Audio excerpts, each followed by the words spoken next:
Our main speaker for this evening is Father Brendan Reid. Father Brendan has been a priest in the Archdiocese of Melbourne for almost 30 years. During that time, he was working in the parish ministry and Catholic education. He is currently the parish priest of Camberwell, Deepdene and Balwyn. Father Brendan is the author of Engaging with the Hopes of Parishes. This publication is a culmination of a number of years of research into the changing nature of parish life and the prospects for its future according to Father Brendan's 4 models of parish. He has also worked for over 10 years on enhancing Catholic school identity project and continues to chair the Catholic Education Commission of Victoria, Enhancing Catholic School Identity Committee. He is an adjunct lecturer at Catholic Theological College, University of Divinity, and lectures in the area of pastoral theology with particular interest in Catholic identity in the 21st century. Father Brendan's topic for this evening is synodal process and expectations. Thank you, Father Brendan. So, the topic for this part of the evening, the Plenary Council 2020, is already out of date, isn't it? Because it should read Plenary Council 2021, and it's good to see that that the bishops have announced that the council will take place a year later than expected, but we'll go ahead and I'll say more about that near the end of this session. What can we expect? And I've subtitled this Synodal Processes and Expectations. What can we expect of the Plenary Council 2020 or 2021? Anyone who has read the final report from the listening and dialogue sessions will know that the expectations are wildly diverse about what the Plenary Council can deliver.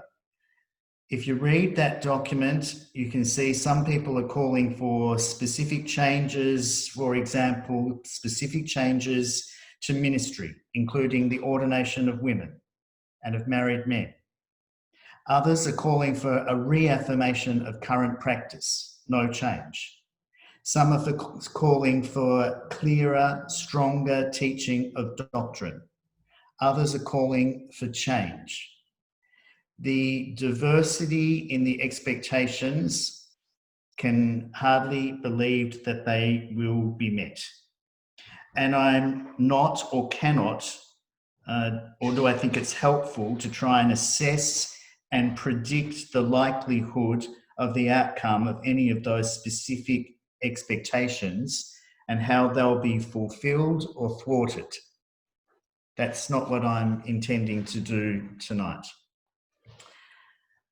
What I would like to do, though, is to explore a little bit about how we ended up having a plenary council and planning for a plenary council in Australia, and then look at a couple of examples, particularly the examples of the work and the synods that have been led by Pope Francis. Indeed, I think we'll find the answers to our expectations rooted in what Pope Francis has been up to over the last 5 to 7 years. And I propose to look at how Pope Francis understands a synodal church, at least my reading of how Pope Francis understands a synodal church, and then how he's put that into practice. Because I reckon that's where our plenary council has been situated. On the screen now, you'll see that heading, Pope Francis and a synodal process. And that picture is of Francis addressing the bishops in the Paul VI Audience Hall in Rome back in 2015. What I'd like to explore tonight a little are these things. Francis gave an address in a ceremony commemorating the 50th anniversary of the institution of the Synod of Bishops in that Paul VI audience hall on Saturday, the 17th of October in 2015. Now, the Synod of Bishops was instituted by Paul VI himself in 1965, establishing the Synod of Bishops as a way of continuing the Pope's collaboration with the bishops and the fruitful outcomes that he had experienced at the Second Vatican Council. And he wanted to keep that going.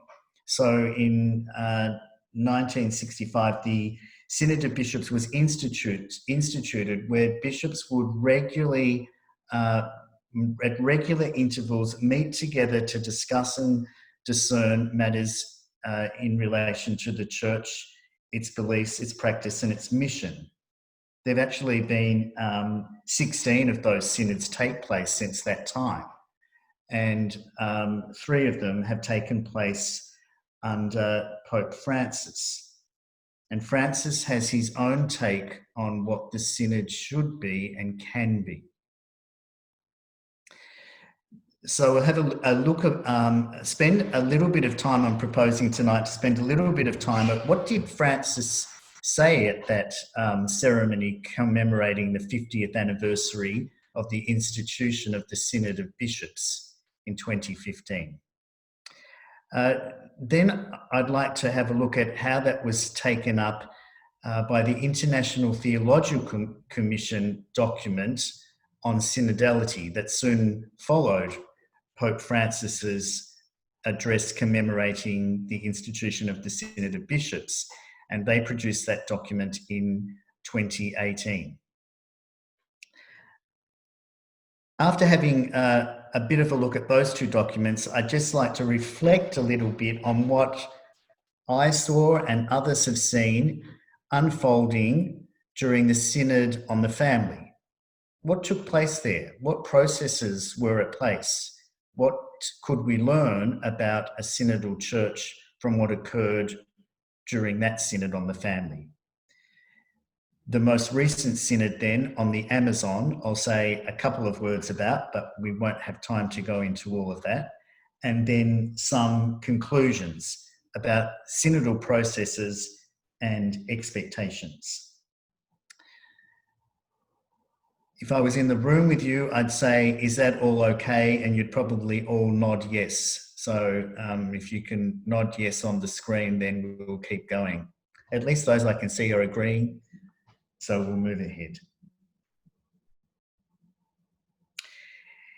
It's interesting to look at the ceremony and the address commemorating the 50th anniversary of the institution of the Synod of Bishops. It's taking place in 2015 in October.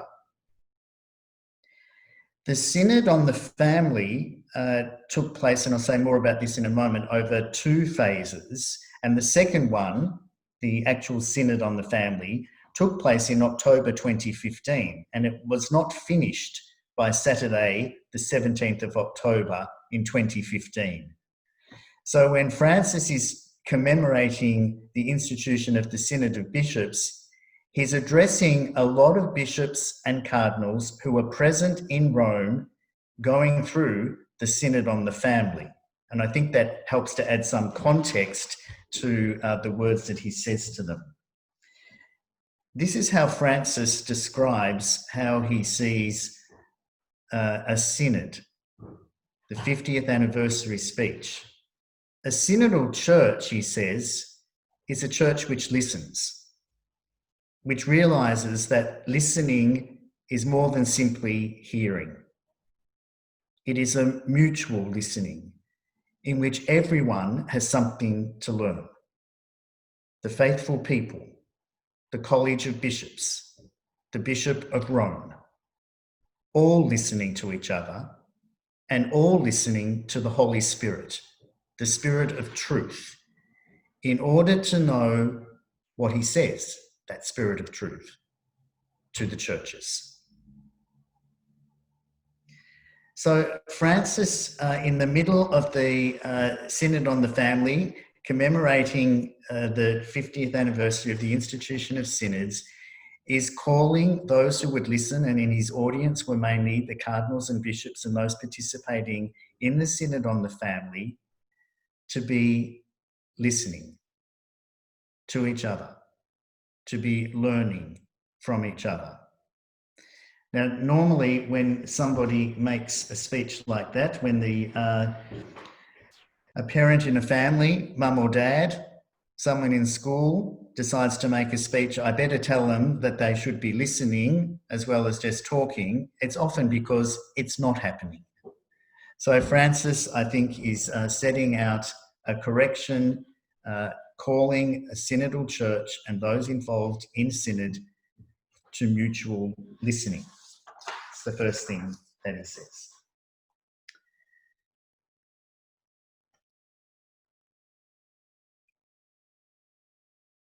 The other interesting thing is that in 2015, Francis giving this address, he has already held an extraordinary synod, Pastoral Challenges of the Family in the Context of Evangelisation, in 2014.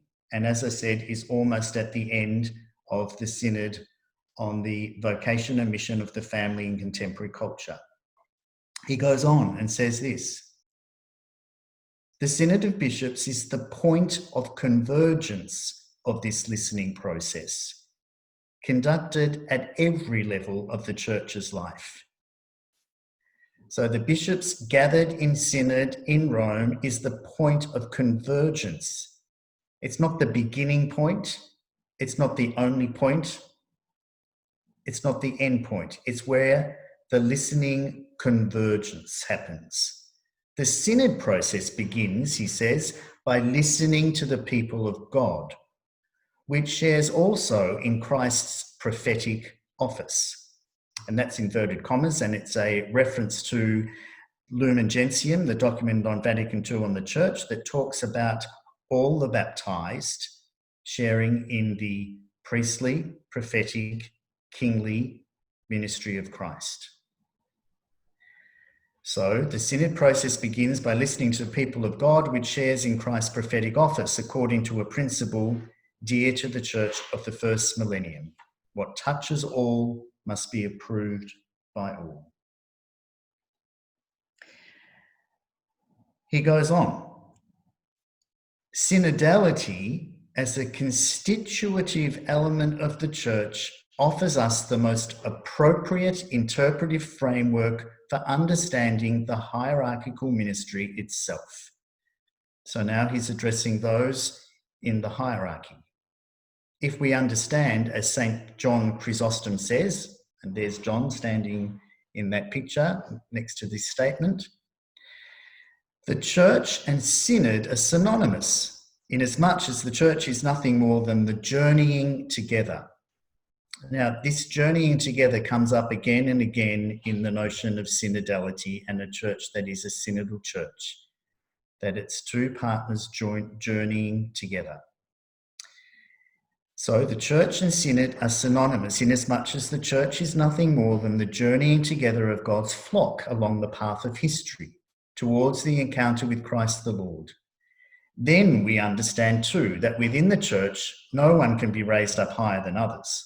On the contrary, in the church, it's necessary that each person lower himself or herself so as to serve our brothers and sisters along the way. So Francis is calling the church to journey together, all people, all the baptized, not in a pyramid, but in a journeying together and a serving of each other together. Then he moves on and describes what this might look like for us in the structure of the church. And he does this in two levels. This is the first one. The first level of the exercise of synodality is had in the particular churches. Now, when the church talks about particular church, they're talking about a diocese. And you can see there the picture of those gathered around the bishop at St. Patrick's Cathedral for the rite of election for those who will be confirmed and baptised at Easter. So the first level of the exercise of synodality, where people journey together and listen to one another, is in the diocese of the particular church. Francis goes on and says this: after mentioning the noble institution of the diocesan synod, in which priests and laity are called to cooperate with the bishop for the good of the whole ecclesial community, the Code of Canon Law devotes ample space to what are usually called organs of communion in the local church. The Pastoral Council, the College of Consultors, the Pastoral Council. And here in his reference to the Pastoral Council, he's referring to the Diocesan Pastoral Council. Only to the extent that these organisations keep connected to the base and start from people and their daily problems can a synodal church begin to take shape. These means, even when they prove wearisome, must be valued as an opportunity for listening and sharing. Well, what can we learn from this? Francis is appealing to those who would listen in the Paul VI Hall on the 50th anniversary, commemorating the institution of the Synod, that actually this begins in your own diocese. It begins in your particular church. Not only is he appealing, he's also quoting canon law. He's saying that this is not only appeal from the Pope, it's also part of the church's law that a particular church, a diocese, should have these organs of communion, that a diocese should gather in synod with priests and laity, cooperating together and looking to the good of the ecclesial community. He's presuming that a diocese has a diocesan pastoral council, that it has an active council of priests, college of consultors. Only when these are connected to the base can we begin to see the fruitful synodal process occurring. He goes on to the second level, he calls it. The second level is the ecclesiastical provinces and the ecclesiastical regions. In other words, the region of the Australian Catholic Bishops Conference or the Oceania region. Particular councils, and then in a specific way, conferences of bishops. This he's calling the last level. This is the last level of the universal church. Here, the Synod of Bishops, representing the Catholic Episcopate, becomes an expression of episcopal collegiality within an entirely synodal church. So the church, this is the second level and where things converge. But the beginning of synodality has to happen in the particular local church. Two different phrases: episcopal collegiality and an entire synodal church. And this level manifests the effectiveness of the college, which only becomes effective when the bishops join themselves with the Pope for the whole people of God. So Francis outlines a very strong and practical, I think, as well, understanding of how synodality is lived out and enacted in the church. Okay, this then is taken up a couple of years later by the International Theological Commission, who write their document, Synodality in the Life and the Mission of the Church. So after Francis has spoken about this in the commemoration of the institution of the Synod, after he's been practicing it at the Synod on the Family already, and by 2018, the Extraordinary Synod on the Family has been held, the Synod on the Family has been held, and the post exhortation of the Synod has been produced and published. Then the International Theological Commission explores the notion of synodality. And like any good theological commission, they'll go back into history and show us that actually Francis isn't talking about something new, but something that's constitutive of the church. They quote Cyprian of Carthage from the 3rd century. And they talk about Cyprian formulating the Episcopal and Synodal principle that must rule its life, the life and mission of the local and universal church. And Cyprian, back in the 3rd century, put it like this: while nothing should be done in the local church without the bishop, it's equally true that nothing should be done without his council, his presbyters and deacons, nor without the consensus of the people, holding firm to the rule according to which the episcopate is one and each member has an undivided share in it. Now, because this we're in a setting tonight based in a parish, I picked up 2 quotes from the International Theological Commission's document in relation to parishes. The first says this: the parish then is the community of the faithful. Interesting way, the International Commission doesn't talk about a parish as a territory, but as a community of faithful, which incarnates the mystery of the church. It enfleshes it, embodies it in a visible, immediate and everyday form there in the parish. The parish is where we learn to live as disciples of the Lord in a network of fraternal relationships, and we experience communion in a variety of vocations, generations, charisms, ministries, competencies, forming a genuine community where everyone jointly lives out their mission and service, harmonising the specific contributions of them all. So the International Theological Commission sees everyone jointly living out their mission and service. Synodality here is journeying together, holding all the contributions together in harmony. They go on then to talk about structure a bit. In the parish, there are 2 structures which have a synodal character: the Parish Pastoral Council and the Financial Council. They go on to say, with lay participation in consultation and pastoral planning. That's what those councils do. In this sense, it seems necessary to review the canonical norm, which at present only suggests that there should be a pastoral council, and to make it obligatory. So this is the Theological Commission looking at and making an evaluation of canon law, saying it's not good enough that pastoral councils are only voluntary, they should be made obligatory, as the last synod of the Diocese of Rome did. So the Diocese of Rome has made them obligatory throughout the diocese. Bringing about an effective synodal dynamic in a local church also requires that the diocesan pastoral council and parish councils should work in a coordinated way and be appropriately upgraded. So the Theological Commission is presuming that every diocese will have a pastoral council. It's recommending that canon law be changed that every parish is obliged to have one, and that the pastoral council of the diocese and each parish should be coordinated and appropriately working together.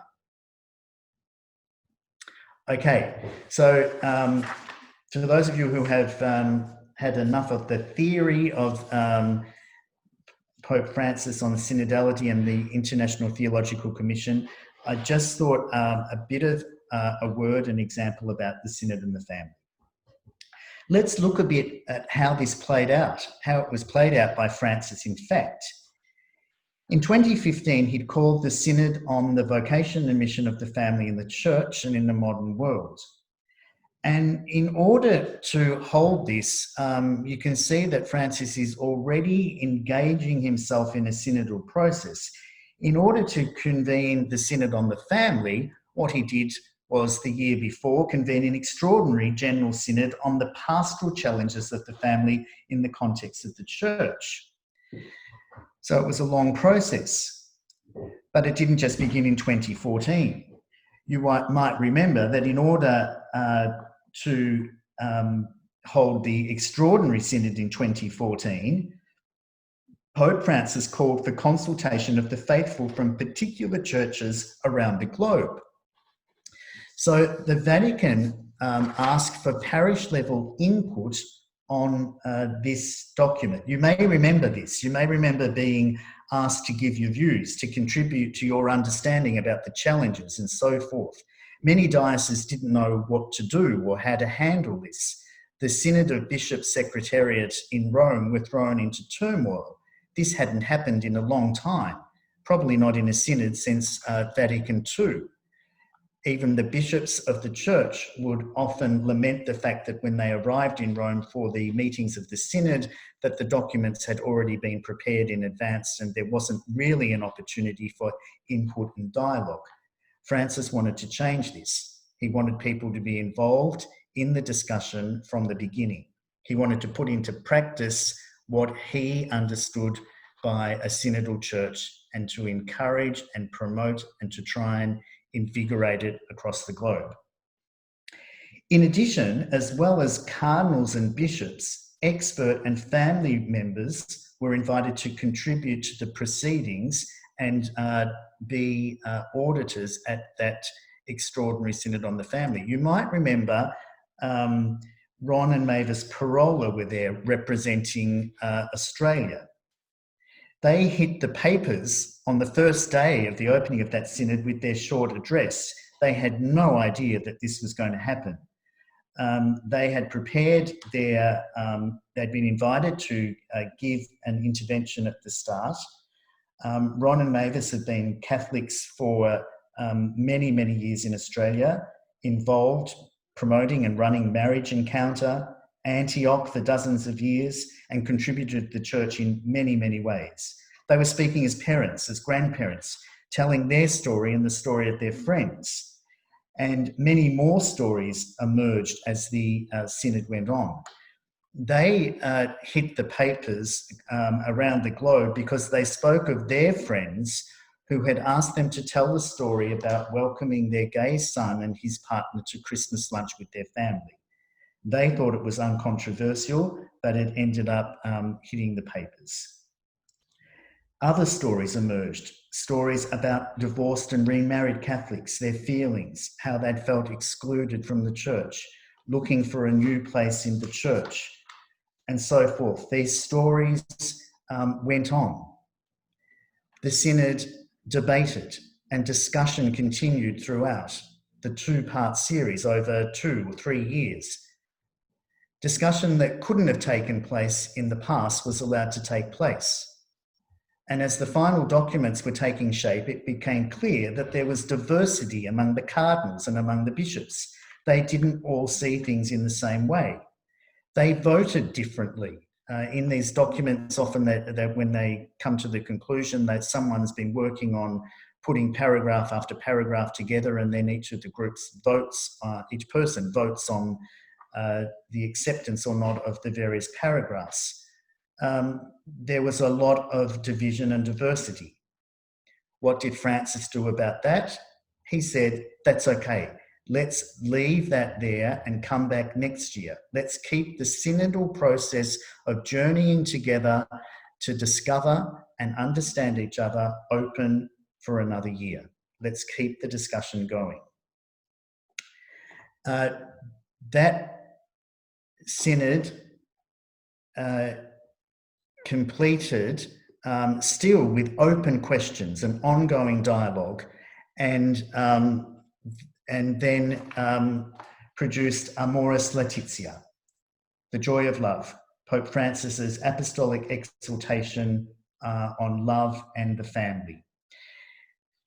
That's still an ongoing story where countries and particular dioceses around the globe are still grappling with its meaning. You may remember that there were cardinals and bishops who came out against the Pope and said that he had gone too far in his understanding of the teaching of the church and its doctrine, particularly around divorced, remarried, LGBTQI, etc.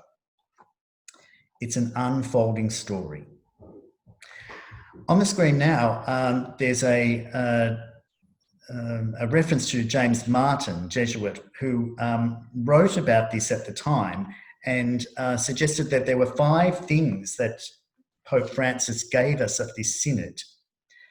When we make these slides available, you'll be able to tap into that one, and you can see James Martin speaking for himself on his YouTube clip there. But there are 5 things that James Martin suggests that Pope Francis gave us as a synodal process. The first one he said is that Francis allowed during this process of the synod for dialogue to take place and for legitimate diversity of views to be held that even caused division.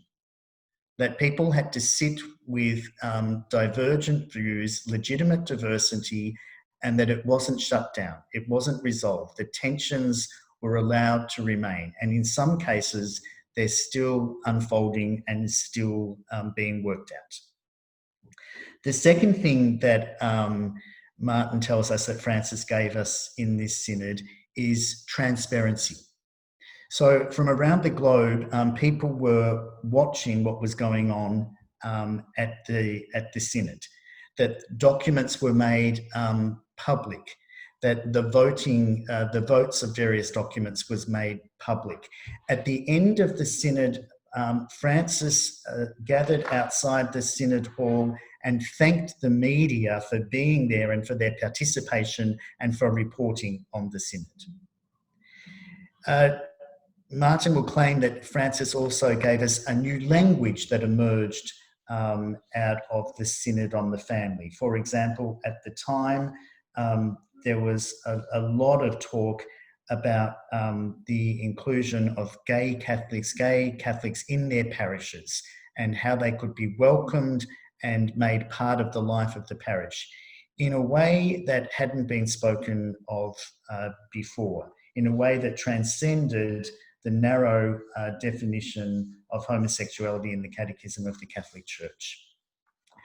And then the first extraordinary synod gave way to the beginning of an ordinary synod the year later. So it gave us a process.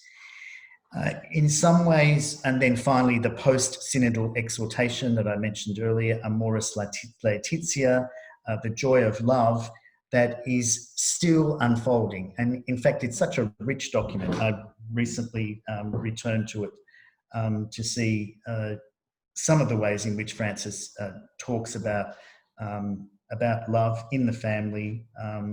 As I said to one of my friends recently, there's at least half a dozen new wedding homilies there. You don't have to keep giving the same one. So great diversity. And then, of course, more publicity has been around a similar synodal process that has unfolded and not uncontroversially around the Amazon Synod, where again, the synod on the Pan-Amazon area included people from the Amazon. It included lay participants and auditors of the synod process, leading to many unresolved questions, from the call to the ordination of married men in that part of the world, a call to re-looking at the diaconate and the ordination of women to the diaconate, and so forth. Much is unfolding now and being written about Francis pausing due to the intense debates about these issues, and looking to what some are now calling a third way, looking for, and Francis talks about this in his post-synodal document on the Amazon, that perhaps the Spirit is calling us for lay participation that even transcends the way that we think about ordination at the moment. That process is still unfolding. Synodal processes and expectations. So, having looked at Francis and his speech at the 50th anniversary of the institution of the Synod, having briefly looked at what he offered us in his process on the Synod on the Family, having just glimpsed at the Amazon Synod, what can we expect? What should we expect of the Plenary Council 21 2022. The Australian Catholic Bishops Conference website and their media blog posted after their recent meeting, they meet twice a year in May and November, that the bishops remain committed to the Plenary Council journey. It's an interesting word. Francis has used it all the way through the journey that synodality is, and affirm that 2 assemblies will take place. I wonder where they learnt that from. 2 assemblies will take place.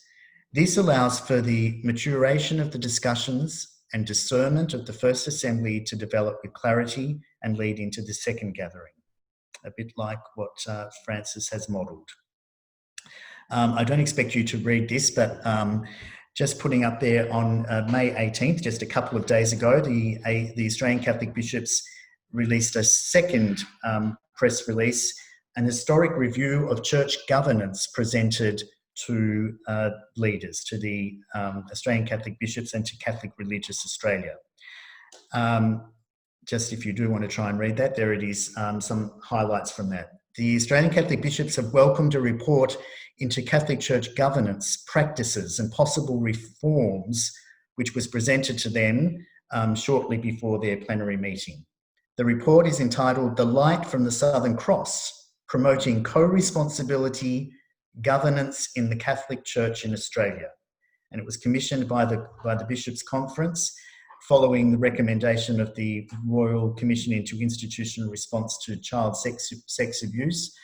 The report, according to their press release, has 200 pages and 86 recommendations. Interestingly, Mark Coleridge goes on to say that it will necessarily become a significant contribution to the ongoing work of prayerful reflection and discussion leading up to the Plenary Council. The report, according to this press release, identifies principles of good ecclesial governance, such as subsidiarity, stewardship, synodality, dialogue, discernment, and leadership. It offers important ideas on how the Church might enhance the leadership role of lay people and ensure appropriate co-responsibility at both the parish and diocesan level. Interesting, just on an aside, Mark Coleridge was present at the first extraordinary synod on the family that Francis called, and it was there that he, you can research, I think some of his blog is still there from the time. It was there that he experienced a different type of synod than had before, and I think was inspired that Australia should take the synodal journey and have a plenary council as well. What should we expect? A couple of things just to sum up from me. We should expect, and I think we should demand of our church now, that we really do adopt and practice synodal processes and experiences. I've just divided this up into a couple of sections. In terms of what should we expect of structures, I think history, current church experiences, Pope Francis, the International Theological Commission, canon law would all suggest, in fact, demand to us that we can no longer exist as a church without structures that include a diocesan pastoral councils where lay and ordained, along with the bishop, discern the direction of the diocese. Diocesan pastoral councils. We should expect and demand that. Parish pastoral councils, again, should not be optional, and financial accountability needs to be strengthened. And I think as I talk as a priest, and I know many people in positions in the church, in their parishes and dioceses as lay people, are demanding this, and we should expect it. In terms of participation, we should expect the face of women in the church at all levels to be clearly visible. We should expect that and demand that. We should expect greater inclusivity of peoples. all people.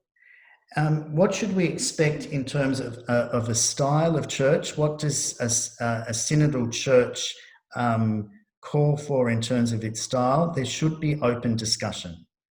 And there shouldn't be punishment for disagreement and legitimate open discussion, and indeed legitimate diversity.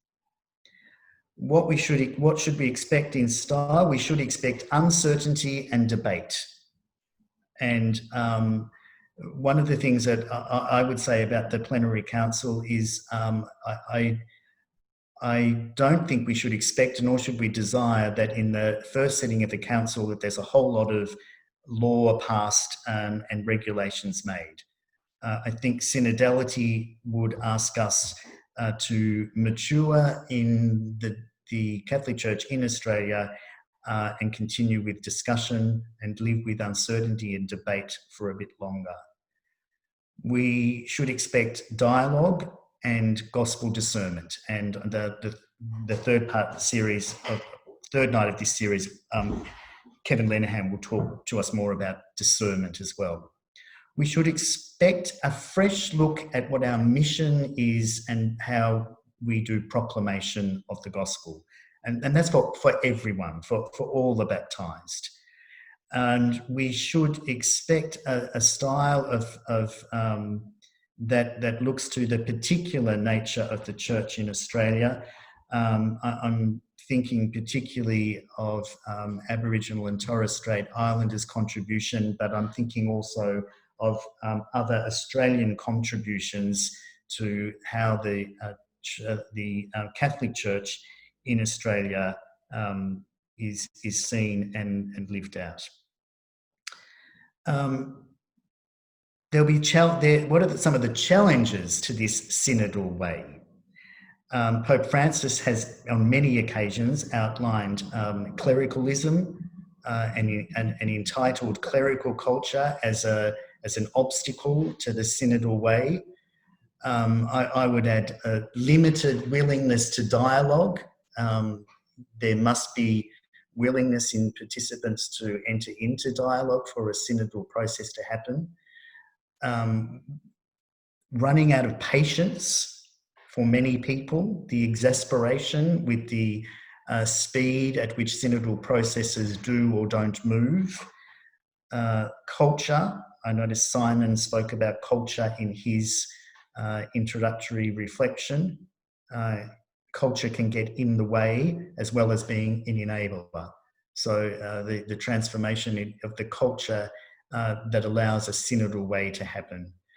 And change management in many ways, a church that will need to learn to grapple with and use better research, data, knowledge management, look at where things are happening, where is vibrancy occurring, and how can we learn from those things.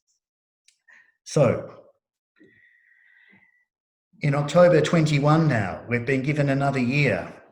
The Catholic Church in Australia will gather for the first Plenary Council to be held since the Second Vatican Council.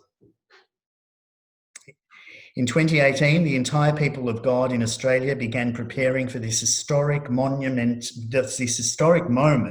by listening to God and by listening to one another and one another's stories of faith. Expect the unexpectable.